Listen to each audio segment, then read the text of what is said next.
ቢኖርም እንጠብቅሃለን። ችግር የለም። ጥሩ ነው። እሺ ኮፕሊንክ ቤተሰብ አንቀሳቅሱት። ያ ኮፕሊንኩም 1 ሸራ ሙሉት ባካችሁ፣ ባካችሁ፣ ባካችሁ ተው። 1 ሺህ ሙሉት።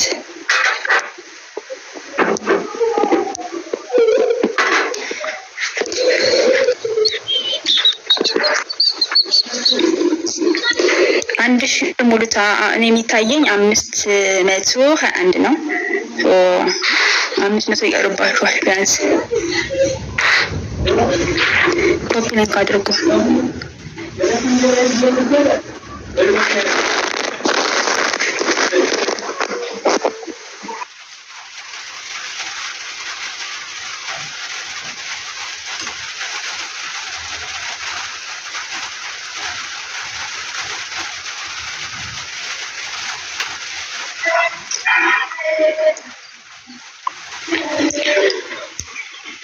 ወጣ እንደልጁ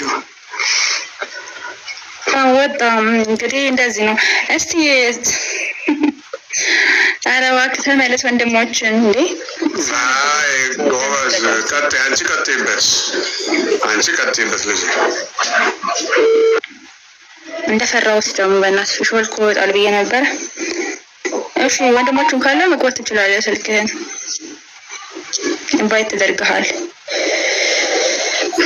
እሺ ለታች ያላችሁ ሰዎች በቃ ባጭሩ ምንድነው ስላነበው የፈለገው ነገር ምንድነው ስራ ጸድቅማ ስለጸደቅኩ ነው የምሰራው የሚል ሀሳብ ያቀርባሉ ብዙ ጊዜ። ግን እንደዛ የሚል መጽሐፍ ቅዱስ ላይ የለም። ግን ያዕቆብ ምን አለ?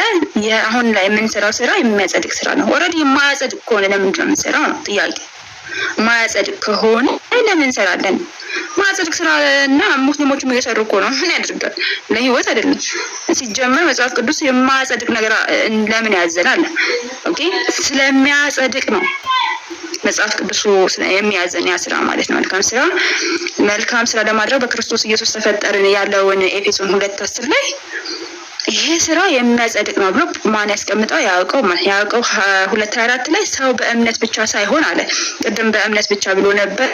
ከዛ ማስረጃ ሲያጣ አይ እኔ እኮ ያልኩት በእምነት ይድናል ነው። አዎ ሰው በእምነት ይድናል፣ ግን በእምነት ብቻ ግን አይደለም ነው እኛ የምንለው። ሰው ምን አለ ያዕቆብ? ሰው በእምነት ብቻ ሳይሆን በስራ እንዲጸድቅ ታያላችሁ አለ። በእምነት ብቻ አይደለም የሚጸደቀው በስራም ኦኬ ይጸደቃል ብሎ ቃል በቃል አስቀመጠ። ኦኬ እንዲጸድቅ ታያላችሁ በምን? በስራ። ለዛ ነው ነቅሎ ወጣው። ቃል በቃል ተቀመጠ። እናንተ ማመን ያለባችሁ ኤፌሶን 2 አያዋጣችሁም። በነገራችን ላይ ኤፌሶን 2 አስቀድሞ ይናገራል እኮ ምን ላይ እንደነበረን በአዳማዊ ማንነት ውስጥ ወድቀን እንደነበር ምናምን ይናገርና ነው የሚያልፈው ማለት ነው። ኤፌሶን ላይ ቆይ ያላችሁ አንብብላችሁና ከዛ ትቀጥላላችሁ። ያው በበደላችን በኃጢአታችን ሙታን ነበርን ይላል። ነበራችሁ ይላል። በኃጢአታችንና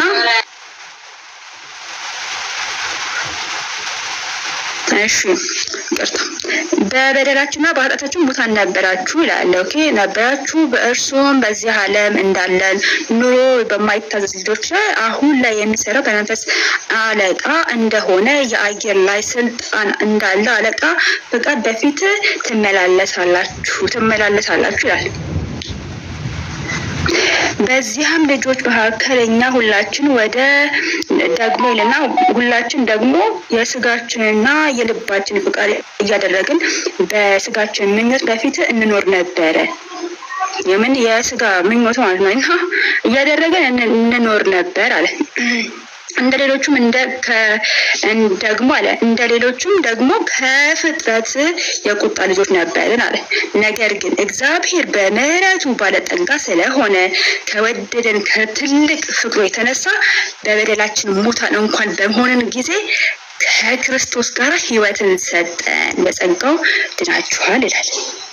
ስለዚህ ይሄ ሙታን የነበር ነው በምንድን ነው? በአዳም ምክንያት አይደለም። አዳማዊ ማንነት ይዞን በነበርንበት ጊዜ ከክርስቶስ ጋር ሕይወት ሰጠን፣ በጸጋው ድናችኋል ብሎ ይናገራል። ስለዚህ በአዳማዊ ማንነት በወደቅንበት ጊዜ ክርስቶስ ኢየሱስ መጥቶ አዳነን ማለት ነውና ስለዛ ነው የሚያወራው። ከዛ እያለ ይቀጥላል።